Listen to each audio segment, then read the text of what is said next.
Assalamualaikum warahmatullahi wabarakatuh. Di sini saya dan kelompok saya akan presentasikan mengenai sistem informasi akuntansi. Sebelum itu, kami akan memperkenalkan diri terlebih dahulu. Nama saya Novi Salwa Anggraini, NPM 2501 30 10 215. Perkenalkan, nama saya Katarina Yolanda PM dengan NPM 250130101018. Kenalkan, nama saya Kazana Zahira Atayila dengan NPM akhir 191. Di sini ada saya, Beta Praba Alia Rafan dengan NPM 205. Pertama, kita akan membahas definisi terlebih dahulu. Sistem informasi akuntansi adalah sistem yang mengumpulkan dan mengolah data transaksi untuk menghasilkan informasi keuangan bagi pihak yang berkepentingan. Sistem ini membantu manajemen menilai kinerja perusahaan, seperti tingkat pengembalian aset dan profitabilitas produk. Perancangannya dipengaruhi oleh karakter bisnis, volume transaksi, dan kebutuhan informasi manajemen. Selanjutnya adalah terminologi kunci untuk eksekutif. Nah, di sini ada 3, yaitu yang pertama peristiwa dan transaksi. Peristiwa menyebabkan perubahan aset atau liabilitas, sedangkan transaksi adalah pertukaran nilai antar entitas. Kemudian jurnal dan buku besar. Jurnal mencatat transaksi secara kronologis, dan buku besar mengelompokkan transaksi tersebut ke dalam akun. Yang terakhir adalah akun, menunjukkan dampak transaksi pada aset, liabilitas, dan ekuitas. Akun terdiri dari akun real dan akun nominal. Selanjutnya yaitu debit kredit. Setiap transaksi dicatat dengan sistem debit dan kredit, di mana jumlah debit selalu sama dengan kredit. Aset dan beban bertambah di debit dan berkurang di kredit. Liabilitas, ekuitas, dan pendapatan bertambah di kredit dan berkurang di kredit. Nah, selanjutnya ada siklus akuntansi. Nah, sebenarnya ada berapa sih siklus akuntansi itu? Jadi siklus akuntansi ini ada 8. Yang pertama itu identifikasi dan penjualan. Jadi ketika ada transaksi yang masuk itu dianalisis terlebih dahulu. Nah, dari transaksi tersebut kita lihat akun apa yang terpengaruh. Nah, itu lalu setelah kita sudah menganalisis transaksi tersebut, maka kita mencatatnya dalam jurnal umum.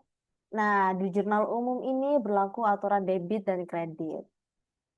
Lalu yang selanjutnya posting kebutuhan besar. Nah, kita udah melewati jurnal umum. Nah, setelah di jurnal umum itu, setiap transaksi itu harus dipindahkan ke buku besar di akun masing-masing yang tertera. Dengan tujuan itu, setiap akun menunjukkan total perubahan dan juga saldo akhirnya. Jadi di buku besar ini kita akan melihat saldo akhir setiap akunnya tuh seberapa banyak. Yang ketiga ini neraca saldo. Nah, dari buku besar tersebut itu dipindahkan ke neraca saldo. Neraca saldo itu fungsinya buat apa sih? Nah, sebenarnya neraca saldo itu hanya untuk memastikan total debit sama dengan total kredit. Jadi cuman untuk pengecek keseimbangan aja. Nah, setelah dari neraca saldo itu kita masuk ke jurnal penyesuaian. Nah, jurnal penyesuaian ini berfungsi untuk memperbarui saldo akun berdasarkan prinsip pengakuan pendapatan dan beban. Nah, di satu periode itu kan mungkin kita ada beban yang belum dibayar atau pendapatan yang masih harus diterima dan juga ada penyusutan.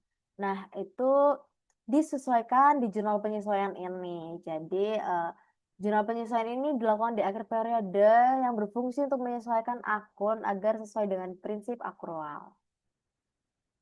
Nah, setelah jurnal penyesuaian itu, kita masuk lagi ke neraca saldo setelah disesuaikan. Ini sama dengan neraca saldo sebelum disesuaikan, jadi hanya untuk memastikan keseimbangan aja antara debit dan kreditnya. Lalu selanjutnya ada penyusunan laporan keuangan. Nah, laporan keuangan itu adalah laba atau rugi, perubahan modal, dan juga posisi keuangan. Jadi laba atau rugi itu kita mencari selisih dari pendapatan dikurangi oleh beban menghasilkan laba atau rugi. Setelah itu kita masuk ke perubahan modal. Nah, dari laba atau rugi itu ditambahkan pada modal awal dan juga dikurang dengan prive jika ada prive yang akan menghasilkan modal akhir. Dan selanjutnya ada ini posisi keuangan atau neraca. Nah, jadi apa aset itu harus sama dengan jumlahnya utang ditambah modal. Jadi harta sama dengan utang plus modal itu adalah neraca. Selanjutnya kita masuk ke jurnal penutup. Nah, jurnal penutup ini berfungsi untuk mengenalkan saldo untuk periode berikutnya. Nah, akun-akun yang ditutup itu ada akun nominal, yaitu pendapatan, beban, dan juga prive atau dividen. Nah, laba bersih itu dipindahkan ke saldo laba atau retained earnings. Dan yang terakhir, neraca saldo setelah penutupan. Sama halnya dengan neraca saldo sebelum disesuaikan dan juga setelah disesuaikan. Neraca saldo setelah penutupan ini hanya memastikan keseimbangan juga dan juga memastikan hanya akun permanen, yaitu aset, liabilitas, dan ekuitas hanya akun-akun tersebut yang tersisa dan juga tetap seimbang. Nah, di sini saya akan menjelaskan tentang jurnal penutup, yaitu terdiri dari devrals dan akrual. Devral atau pengguhan terjadi saat kas telah dibayar atau diterima terlebih dahulu, tetapi manfaat atau jasa belum sepenuhnya terjadi atau dilakukan. Contohnya, beban dibayar di muka seperti asuransi atau perlengkapan dan pendapatan diterima di muka ketika pelanggan sudah membayar tetapi kewajiban belum diberikan. Penyesuaian untuk devral umumnya akan mengurangi akun aset atau liabilitas dan menambah beban atau pendapatan sesuai porsi yang sudah terpakai. Sementara itu ada akrual. Akrual muncul ketika transaksi sudah terjadi tetapi kas belum keluar atau masuk. Misalnya, pendapatan yang masih harus diterima atau beban yang masih harus dibayar. Penyelesaian akrual biasanya menambah aset atau liabilitas dan mengakui pendapatan atau beban pada periode yang tepat.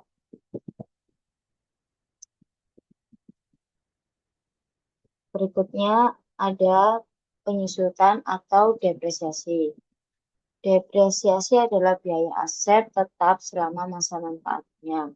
Perlu ditegaskan bahwa depresiasi bukan penurunan nilai pasar, melainkan pembagian biaya perolehan secara sistematis ke setiap periode yang memakai aset tersebut. Metode yang paling sederhana adalah metode garis lurus, yaitu dengan cara biaya perolehan dikurangi nilai residu, lalu dibagi oleh umur manfaatnya. Nilai residu adalah estimasi nilai aset pada akhir masa pakainya. Dalam pembukuan biasanya digunakan dua akun. Yang pertama ada beban depresiasi yang akan muncul di laporan laba rugi dan akumulasi depresiasi akun aset yang mengurangi nilai tercatat aset di neraca saldo. Dengan pencatatan ini, laporan tetap konsisten dan sesuai prinsip akrual karena biaya dialokasikan ke periode yang menikmati manfaat aset. Lalu berikutnya ada 4 laporan keuangan utama. Yang pertama itu ada laporan laba rugi. Laporan laba rugi yaitu mengukur hasil operasi perusahaan selama periode tertentu, yaitu pendapatan dikurangi beban. Dengan cara seperti itu. Lalu yang kedua ada laporan perubahan saldo laba atau bisa disebut dengan laporan perubahan ekuitas. Yaitu merekonsiliasi perubahan saldo laba dari awal hingga akhir periode termasuk pembagian dividen. Lalu yang ketiga ada laporan posisi keuangan atau bisa disebut dengan neraca saldo. Menunjukkan posisi aset, liabilitas, dan ekuitas pada suatu tanggal tertentu. Lalu yang keempat ada laporan arus kas, yaitu melaporkan kas yang disediakan dan digunakan dalam aktivitas operasi, investasi, dan pendanaan. Berikutnya, proses penutupan buku atau jurnal penutup. Langkah-langkahnya yang pertama, tutup pendapatan. Pindahkan saldo pendapatan ke ikhtisar laba rugi. Yang kedua, tutup beban. Pindahkan semua beban ke ikhtisar laba rugi. Yang ketiga, tutup ikhtisar laba rugi. Hasil akhirnya laba atau rugi dipindahkan ke saldo laba. Yang terakhir, tutup dividen. Saldo dividen langsung masuk ke saldo laba.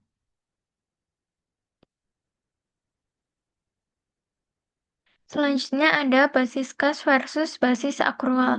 Basis kas hanya catat saat uang benar-benar diterima atau dibayar. Kelemahannya bisa menyesatkan karena tidak mencatat piutang atau kewajiban. Yang kedua, basis akrual. Catat saat hak dan kewajiban muncul, meski uang belum bergerak. Keunggulannya lebih transparan dan dipakai perusahaan besar.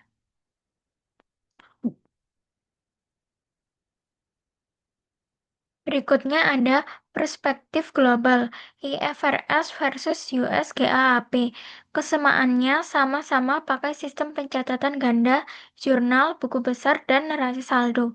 Perbedaannya, IFRS lebih sering pakai nilai wajar, sedangkan US GAAP lebih banyak pakai biaya historis. Standar internal. Di AS ada aturan XOX yang mewajibkan cek efektivitas kontrol internal perusahaan publik. Analoginya, IFRS seperti menilai rumah dengan harga pasar saat ini, sedangkan US GAAP menilai berdasarkan harga beli dulu. Sekian dari kelompok kami, kurang lebihnya mohon maaf. Wassalamualaikum warahmatullahi wabarakatuh.